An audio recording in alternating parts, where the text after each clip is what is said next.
الحمدللہ رب العالمین والصلاة والسلام علی سید الانبیاء والمرسلین وعلی آلہ واصحابہ وذریاتہ اجمعین اما بعد قال اللہ تبارک وتعالی فی القرآن العظیم اعوذ باللہ من الشیطان الرجیم لا یمسہ الا المطہرون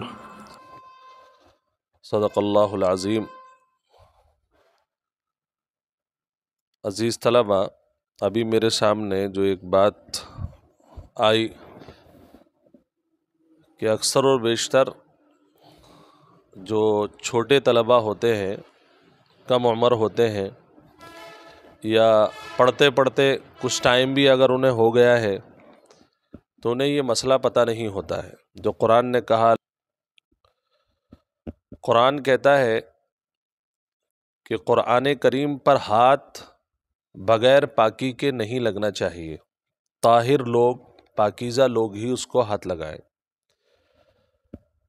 حدث اکبر اور حدث اصغر، یعنی بڑا حدث جیسے کہ انسان پر غسل فرض ہو گیا، مردوں پر غسل فرض ہو گیا، اور وہ شخص قرآن پڑھنا چاہتا ہے جسے غسل کی ضرورت ہے تو وہ قرآن کریم پر ہاتھ نہیں رکھ سکتا۔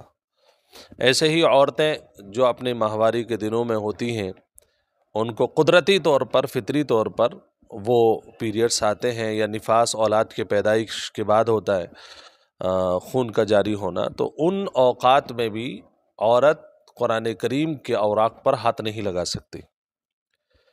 یہ تو آپ نے مسئلہ سن لیا بڑے لوگوں کا۔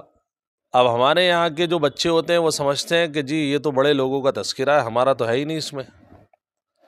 تو دیکھیے، شریعت کے مکلف اگرچہ ابھی آپ نہیں ہیں، بہت سارے بچے جو بالغ نہیں ہیں، لیکن قرآن کا ضابطہ یا بڑے اور چھوٹے کو لے کر کے نہیں ہے۔ قرآن یہ کہتا ہے کہ پاکیزہ لوگ چھوئیں، بڑے اور چھوٹے کی قید اس کے اندر نہیں لگائی ہے۔ تو علماء نے لکھا ہے کہ قرآن کریم کو بغیر وضو کے چھونا گناہ ہے، بغیر وضو کے چھونا گناہ ہے۔ تو ہمیں ابھی سے اپنی عادت کو برقرار رکھنا ہوگا اور قرآن کریم کا احترام ہمیں کرنا ہوگا۔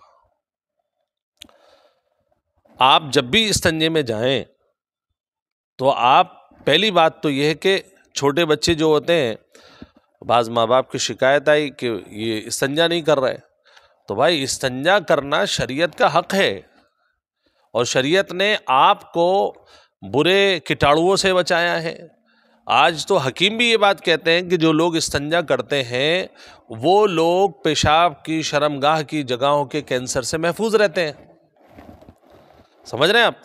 تو استنجا اللہ کی نعمت ہے، استنجا کرنا۔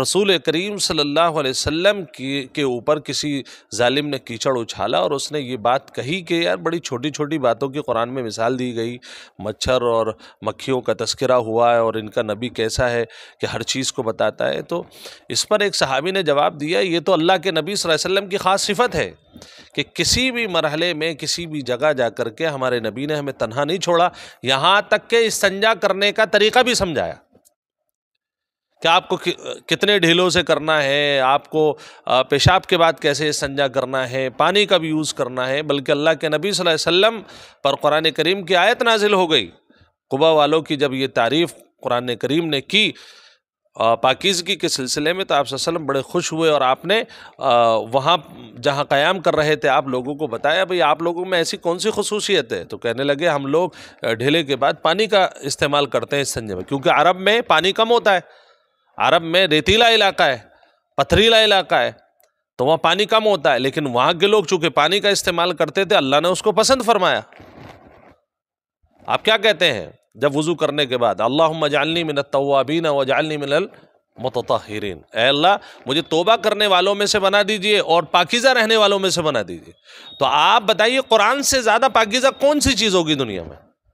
کوئی ہے آپ کی نظر میں؟ نہیں ہے، کوئی چیز نہیں ہے۔ تو جب قرآن اتنی پاکیزگی کا آپ کو حکم دے رہا ہے تو قرآن پڑھتے وقت آپ کو پاک رہنا چاہیے یا نہیں چاہیے؟ بتائیے، چاہیے نا؟ اللہ کا کلام ہے، اللہ کو ہم کیا کہتے ہیں؟ اللہ پاک۔ کیا کہتے ہیں؟ قرآن کریم کو کیا کہتے ہیں ہم؟ قرآن پاک۔ اور نبی کو کیا کہتے ہیں؟ نبی پاک، رسول پاک، پاکیزہ ذاتیں ہیں۔ اللہ کی کتاب پاکیزہ کتاب ہے، آپ گندا ہو کر کے کیسے چھو سکتے ہیں آپ اسے؟ جب آپ نے استنجا نہیں کیا تو بتائیے آپ کا وضو ہو جائے گا؟ نہیں ہوگا نا. آپ خود ظاہراً پاکی نہیں ہے تو وضو کیسے ہوگا؟ تو سب سے پہلی چیز قرآن کا احترام، اور احترام کے لیے ضروری ہے کہ آپ کے بدن پاک ہو، صاف ہو، کیونکہ اللہ پاک لوگوں کو پسند کرتا ہے. تو آپ ارادہ کریں کہ انشاءاللہ جب بھی ہم استنجے میں جائیں گے پانی کا استعمال کریں گے اور پورے طریقے پر انشاءاللہ پاکیزگی حاصل کریں گے انشاءاللہ. ہاں، اور اس کے بعد ہمیں وضو کرنا ہے. اس کے بعد ہمیں، ہاں بہت سارے بچے شکایت کرتے ہیں جی ہمارے تو ابھی دماغ نہیں کھلا قرآن کے لیے، کیا کریں، کوئی وظیفہ بتائیے. بھائی سب سے بڑا وظیفہ یہ ہے قرآن کریم کا احترام. قرآن کریم کا احترام استنجا کرنے کے بعد انشاءاللہ وضو کریں گے. گرم پانی کا بھی جو ہے انتظام ہوتا ہے مدرسے کے اندر، ٹھنڈے پانی کا بھی انتظام ہے، تازہ پانی کا بھی انتظام ہے، ہر طریقے سے انتظام ہے. آپ اس کا استعمال کریں اور پاکیزگی حاصل کریں. اور پاک کس کے لیے رہیں گے؟ اللہ کے لیے. کس کے لیے رہیں گے؟ اللہ کی کتاب پاک ہے یا نہیں؟ زور سے بولیے. اللہ کی کتاب اللہ پاک ہے، رسول پاک ہے، تو پھر ہم بھی پاک رہیں گے. اللہ کا نام لینے سے پہلے پاکیزگی، نبی کا نام لینے سے پہلے پاکیزگی، عقیدے کی پاکیزگی، زبان کی پاکیزگی اور اپنے بدن کی پاکیزگی. انشاءاللہ ہر استنجے کے بعد وضو کرنا ضروری ہے. کریں گے انشاءاللہ؟ محبت میں اللہ کی کریں گے یا پھر کسی کے زور پہ کریں گے؟ اللہ کی محبت. اللہ تعالیٰ عمل کی توفیق نصیب فرمائے. آمین. وآخر دعوانا الحمدللہ.